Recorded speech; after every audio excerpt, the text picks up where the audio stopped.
It looks like Shedeur came through your last couple practices. Okay, will he be your number 2? He will be the number 2, yes. So it has now been made official. Shedeur Sanders has finally been announced as quarterback 2, a declaration made by none other than Kevin Stefanski himself. Yet once again, he has left every single Browns fan absolutely stunned by arrogantly and pointedly avoiding Shedeur's name during the press conference. Why is Stefanski so profoundly afraid to simply say it out loud? Is he threatened by Shedeur's rapidly growing presence? Does he fear that the rookie might seize control of the team sooner than expected? Or is this some quiet, insidious power play unfolding within the locker room? Why can he not simply give credit where credit is so obviously due? Is it ego, insecurity, or is it a toxic combination of both? And how long will Browns fans continue to watch this blatant disrespect in complete silence? It looks like Stefanski just confirmed it. He will be the number 2 was all he could manage to utter when directly asked about Shedeur Sanders. There was no respect, no appreciation, not even a single mention of his name before that precise moment. The delivery was just short, cold, and arrogant, as if he was being physically forced to say it. Browns fans witnessed it yet again, the same stubborn, unyielding attitude that has been haunting this team for years. This is the very same Kevin Stefanski, who still acts as though he is running some secret, exclusive club, too terrified to admit when a player shines brighter than his vaunted system. He is the man who was famously called a gimmick coach by Mike Vrabel, and honestly, where is the lie? Every season, it is the same predictable story, poor play calling, a lifeless offense, and that same empty, vacant look when things inevitably fall apart. And now, instead of uplifting a young quarterback who is fighting his way through all the manufactured noise, Stefanski treats Shedeur like a name that should not even be spoken. Let's not forget how truly bad things have been under his lame and uninspired leadership. Remember that ugly, utterly embarrassing game against the Patriots? The team looked completely lost, as if they did not even belong on the same field. Stefanski had no answers. He made no adjustments. He just wore that same poker face that the fans are so sick of. Then there is the entire Shedeur injury situation. How many times did he twist that story around? First there was silence, then there were half-truths, and finally some vague cryptic lines that raised more questions than they answered. It is almost as if he wanted to control the entire narrative,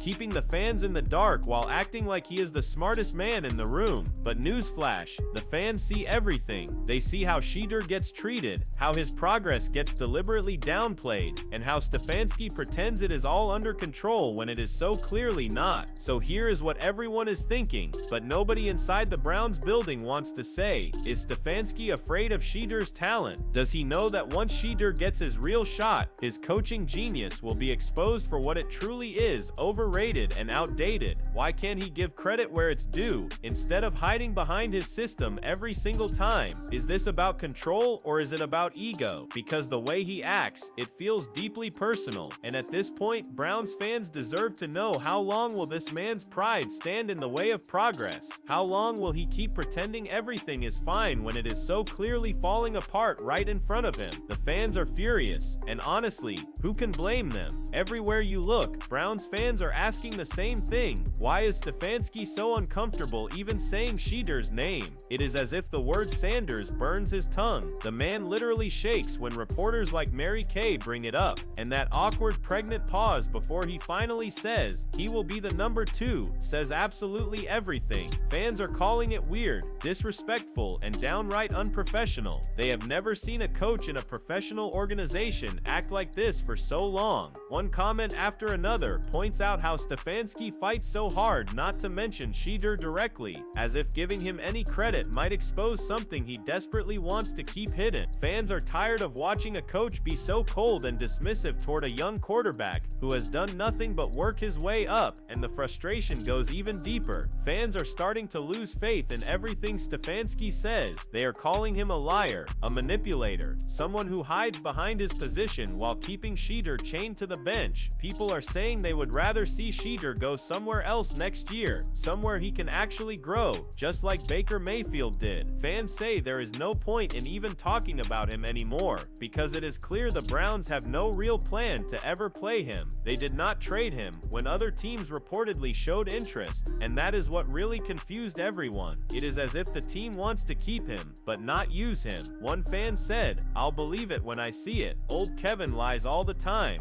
Another called it a walking red flag. That is where the fan base stands right now, angry, disappointed, and sick of the fake smiles and vague answers. Now look at this. The high-profile 5th-round pick, Shedeur, is finally set to serve as the official backup behind rookie Dillon Gabriel at MetLife Stadium this Sunday. Reports say Shedeur might even see some action on the field if things start to fall apart for Gabriel, which honestly is not hard to imagine at this point. Gabriel has been shaky all season, completing just under 60% of his passes for 702 yards, 5 touchdowns, and 2 interceptions. He has managed to win only 1 out of 4 games as a starter, not exactly the numbers of a confident quarterback. And while all of this is happening, head coach Stefanski has stepped away from play calling duties, handing the responsibility to offensive coordinator Tommy Rees. So, between a struggling quarterback and a new play caller, everyone is wondering if this bye-week reset will finally bring some life to Cleveland's dead offense, or if it is just another round of excuses. But let's be honest, Gabriel has not done nearly enough to keep this job locked down. He is inconsistent, slow to read defenses, and has little to no chemistry with his receivers. Every week it is the same story: bad throws, missed timing, and zero control in key moments. Meanwhile, Shedeur has been sitting there, ready and hungry, watching the offense crash and burn again and again,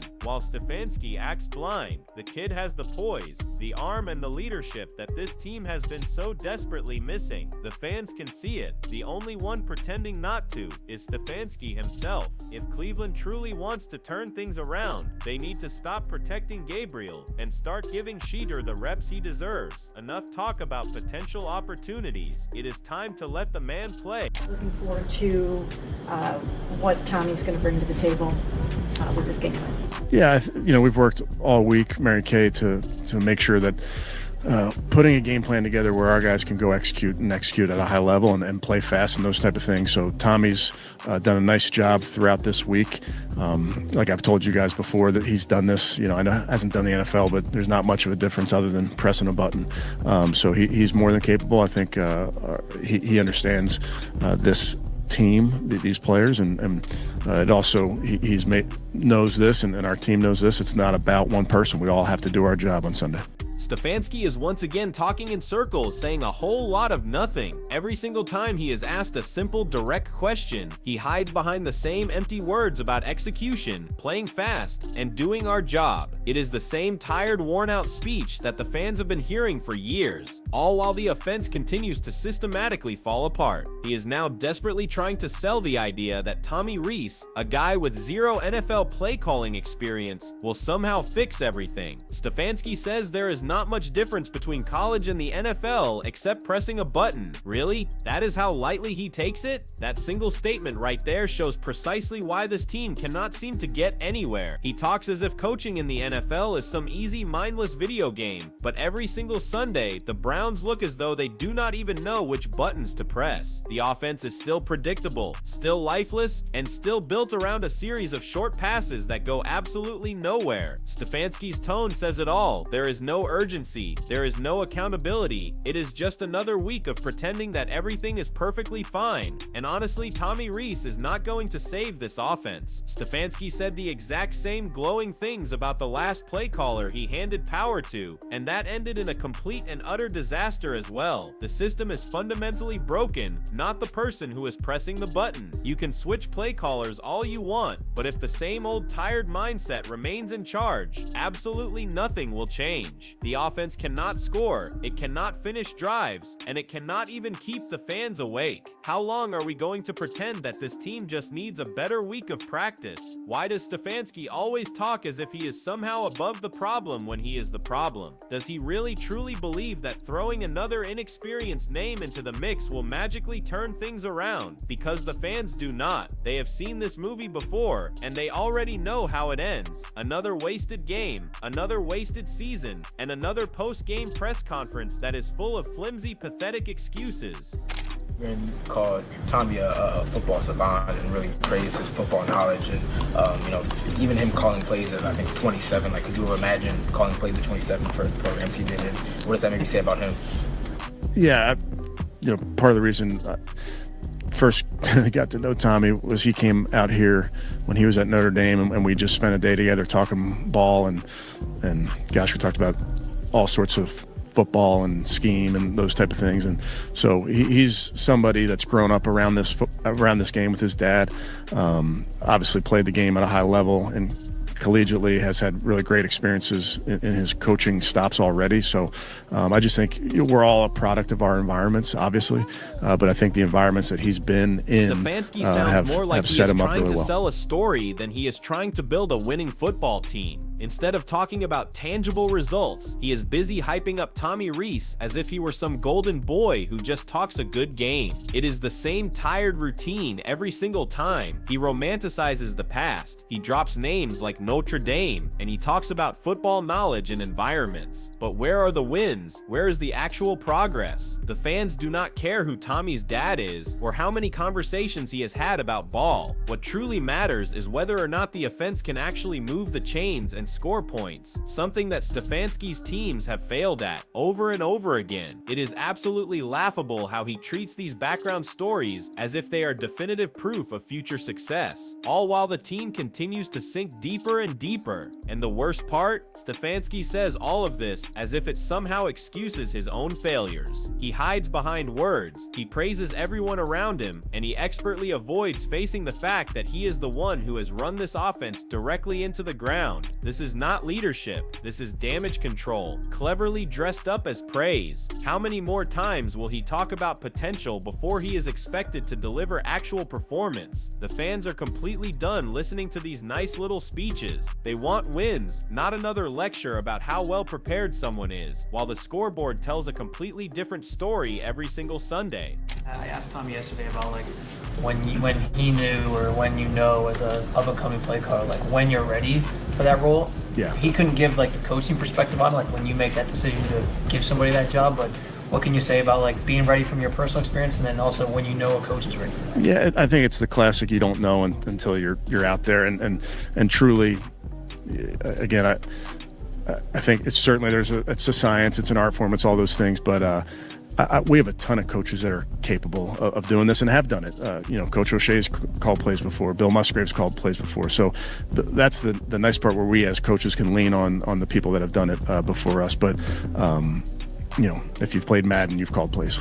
That is not leadership. That is disrespect. He talks about play calling as if it is some casual video game, instead of the critical job that decides wins and losses every single week. This kind of mindset is precisely why the Browns' offense has been one gigantic mess. He keeps acting as though experience and accountability do not matter, throwing random names like O'Shea and Musgrave around as if that proves anything. None of those guys fixed the offense when they had their chance, and Tommy Rees is not some miracle worker either. Stefanski keeps talking in circles about art and science, all while his playbook looks as though it is stuck in 2019. The man does not sound like a head coach who is trying to turn a team around. He sounds like someone who is just trying to fill the silence with words so that nobody notices how completely lost he is. And where does this leave Shedeur? Sitting on the sidelines while the same failed system gets recycled yet again. Stefanski jokes about calling plays on Madden, but he will not give Shedeur, a real quarterback with real potential, a genuine chance to prove himself on the field. What is the logic here? You are fine handing play calling duties to a rookie coach, but you cannot trust your own rookie quarterback who has shown nothing but an incredible work ethic and an intense drive. How does that make any sense? The fans are right to question this man's judgment. Does he even want this offense to improve?